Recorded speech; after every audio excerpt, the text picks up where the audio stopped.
Контора мошенников ВКонтакте меня уже забанила как неугодный элемент, а YouTube 3 года испускает газы, имитируя существование. Вот наспор, даже если Тейлор Свифт приедет в Улан-Удэ на чашку чая, и я это выложу со своего канала, просмотры также остановятся на условных 2500. Жить без денег не может. Поэтому я вот хоть сидя, но зарабатываю деньги. Да вообще, честно говоря, я уже никому не верю и ничего не жду.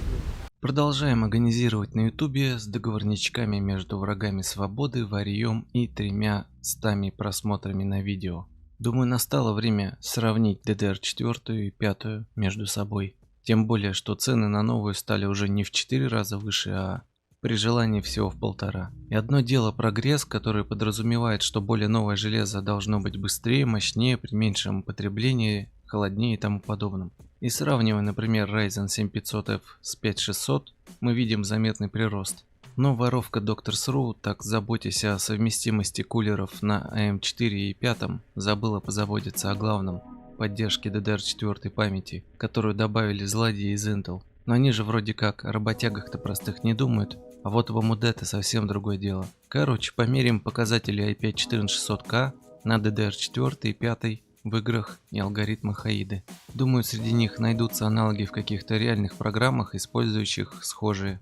Много нюансов, и прежде чем выпускать очередной никчемный видос, я предварительно думаю, насколько, конечно, позволяет интеллект россиянского скуфа из провинции. Но тем не менее, что брать за основу в DDR4 и 5? Можно взять JDOC профили на 3200 как стандарт от первой и 4800 как стандарт от второй.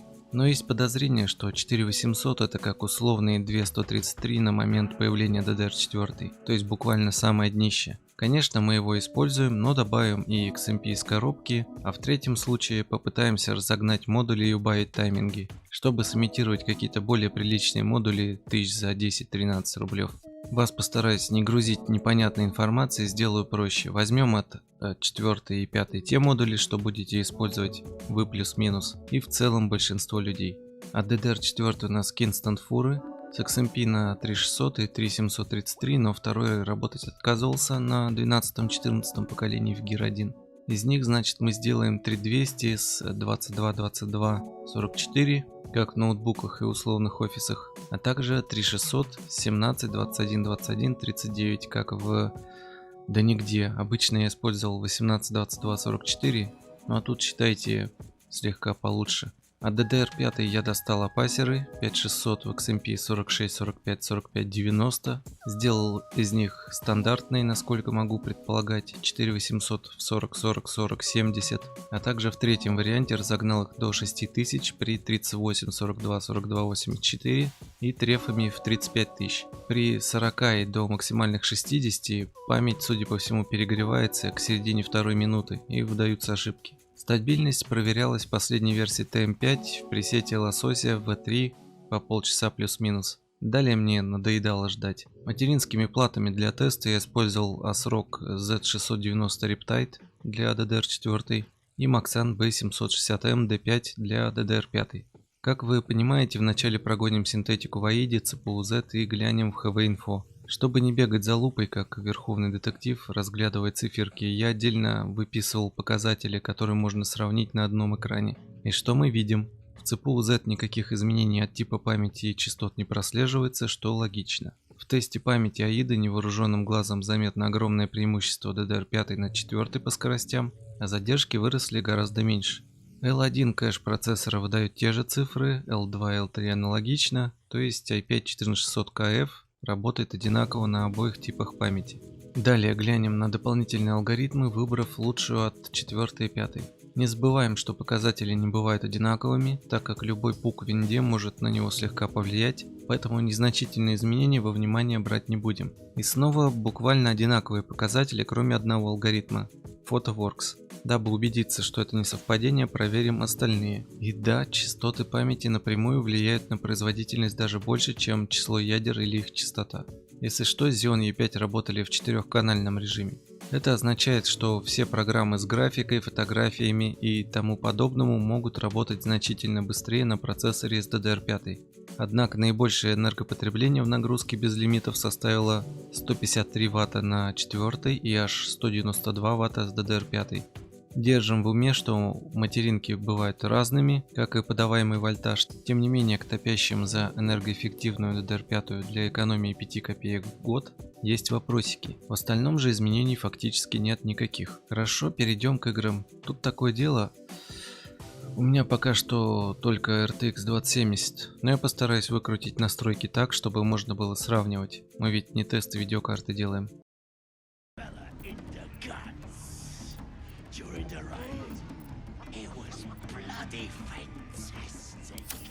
Baldur's Gate 3 минималки с DLSS производительность. Выискиваем максимальный FPS. Стоковые частоты показывают равные результаты, а лучшая от DDR4 расположилась между 5600 и 6000.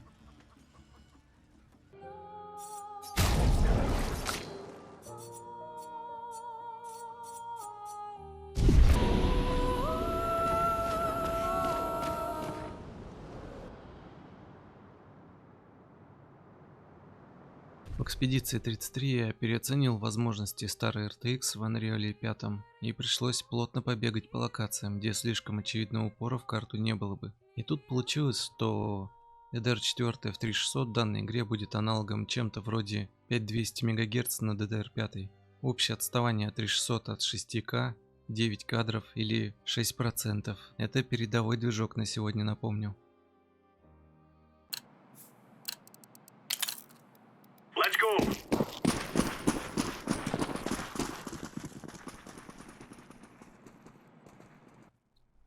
CSGO 2. Минималки. Условия: первый раунд с ботами, стояние около 25 секунд и замер максимально проскочившего FPS. Процедура сомнительная, так как показатели постоянно плавают, но заметно, что полностью стоковая DDR5 тянет показатели процессора на дно. 3600 МГц отстала от 6000 на 2% или 11 кадров, и то я буквально за уши ее тянул.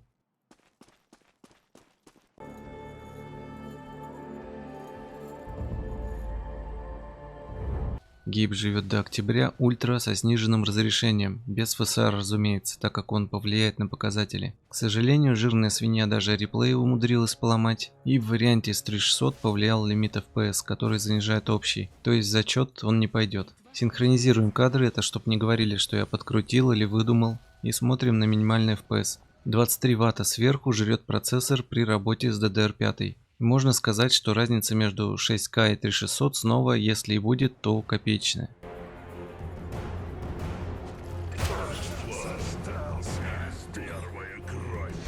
God of War Ragnarok. А тут другая проблема. Игра слишком хорошо оптимизирована для процессоров, поэтому скорее всего упор будет в GPU. Но давайте все же глянем. В качестве бонуса у меня на картах гей-видео, а конкретно через Shadowplay, теперь происходит зависание и отвал драйвера в ряде игр. Если я начну запись не из игры, а зайдя в ее настройки, всему виной очевидно приложение NVIDIA App, и проблеме уже месяца 3 точно. Но кожаный чухан, судя по всему, своим обезьянкам команды пофиксить это так и не давал. Короче, имея вялый упор в GPU, отставание памяти 3600 от 6К уже не менее 11%. И это пока самая большая разница.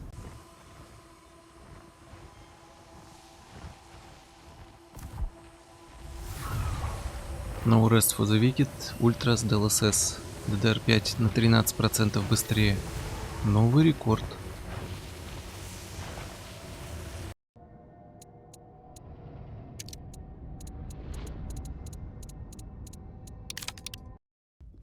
Stalker как еще один представитель Unreal 5. Похоже, выискивать какую-то взаимосвязь тут бесполезно. Иногда показатели выше, на частотах ниже. Потрясающе. Хоть бы к Кислому зашли да спросили, кто ему танки оптимизировал. Думаю, на Кипре не так много частных дач, да и по картофельному полю ее несложно будет найти.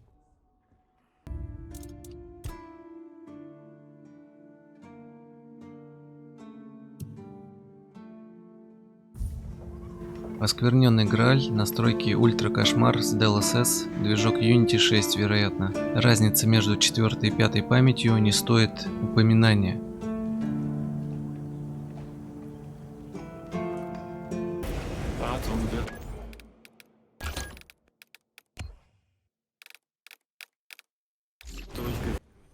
Warhammer Space Marine 2 Ультра с DLSS в минимальном разрешении. 10% преимущество 6000 МГц над 3600. Класс. Beschädigt. Backbord Querruder klemmt. Im Backbord Nachbrenner steckt Schrapnell.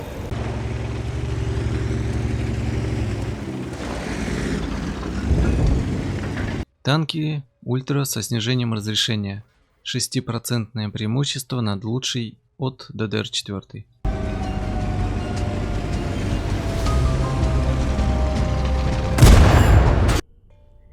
Ну что, судя по всему, прогрев состоялся успешно, и на данный момент преимущество ДДР-5 над 4 либо отсутствует, либо имеет до 13% прироста в играх, если сравнивать слабо настроенную 3600 с далеко не самой худшей памятью на 6000.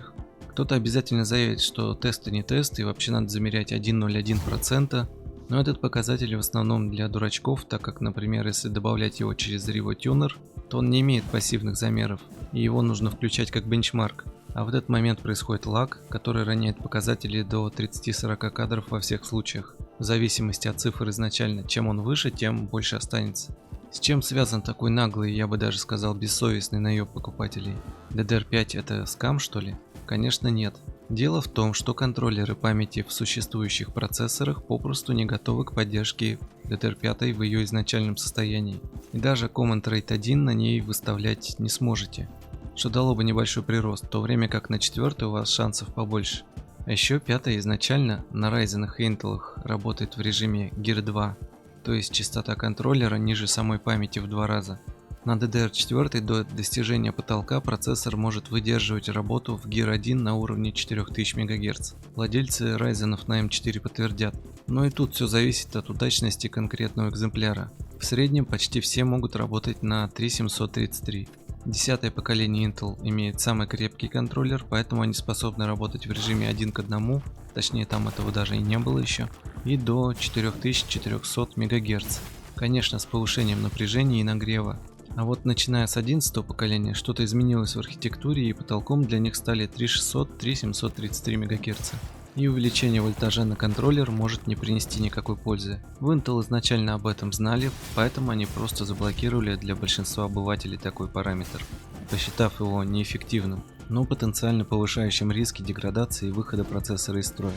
Что касаемо DDR5, тут контроллер работает изначально в Gear 2 и потолком для обоих лагерей является до 6400 МГц. Интеловские камни могут чаще, а вот AMD-шные, те же 6400 могут стабильно держать реже. Поэтому я и взял за основу как максимально совместимый на любой системе 6000. Вот если появятся кардинально новые камни с крепкими яйцами, которые смогут реализовывать весь потенциал DDR5 хотя бы на этой частоте, тогда в тех же играх могут быть результаты совсем другие.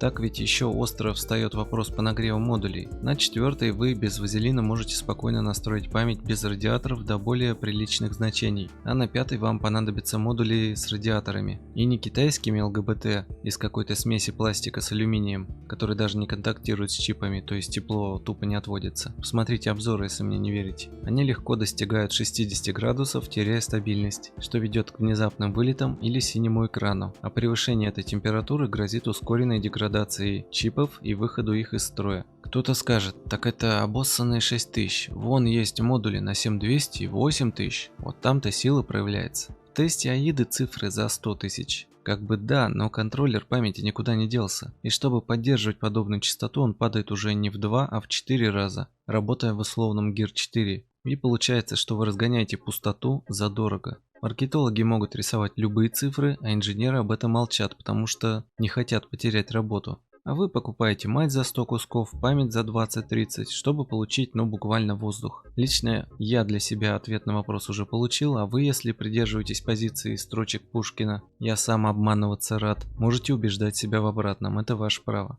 Единственный момент, где я мог бы рекомендовать DDR5 память, это работа с изображением и графикой. Имелось в виду, если вы планируете взять 1700 сокет, а с процессором уже определились. Там, да, имеется ощутимый прирост, однако, если программа использует исключительно ресурсы видеокарты, то производительность процессора для нее будет вторичной. Плюс, точнее минус, энергопотребление в играх на 20-30 Вт выше у сборки на DDR5, что опять же накладывает чуть более высокие требования к материнской плате, которая вместо 70 Вт в играх должна терпеть уже 90, что для голых H610, как было в 1151V2, является серьезным испытанием. А при полной загрузке ядер, как вы понимаете, разница вполне может составить Вт 60-90. И это станет катастрофической нагрузкой для VRM-зоны материнки. Сравните тот же ASRock Riptide Z690 на DDR4 с версией на DDR5. Вторая даже на глаз выглядит мощнее, а как вы понимаете, ни один производитель не будет напрягаться больше, чем этого требует ситуация. К сожалению, на том же YouTube ни один из просмотренных мной блогеров, даже самых авторитетных, на которых подписан я сам. Сколько времени прошло с момента появления DDR5? Года 3. Никто напрямую так и не заявил, что разница между 4 и 5 как минимум в играх, полная хуета. Для меня аргументом для принятия решения могли бы стать, 30, ладно, стабильный 20% везде. Но когда речь идет между 3 и 13, это серьезно? Что за куколдистская самоцензура? На российском ютубе даже монетизации нет, почему вы молчите-то? Большинство людей не поймут и половины сказанного, потому что у них нет времени разбираться во всем этом информационном мусоре. Они зайдут в магазин, увидят память за 5000, хотя 32 гига можно с рук взять и за 3-4, ну да ладно. И за 20-24 тысячи, и подумают, ёпта, в 4 раза тот же объем дороже, значит лучше. Деньги не проблема. Если деньги не проблема, присылайте их мне. Мне не на что выкупать блоки питания, которые в планах потестить. И вообще хотелось бы посмотреть на новые RX с 50 RTX.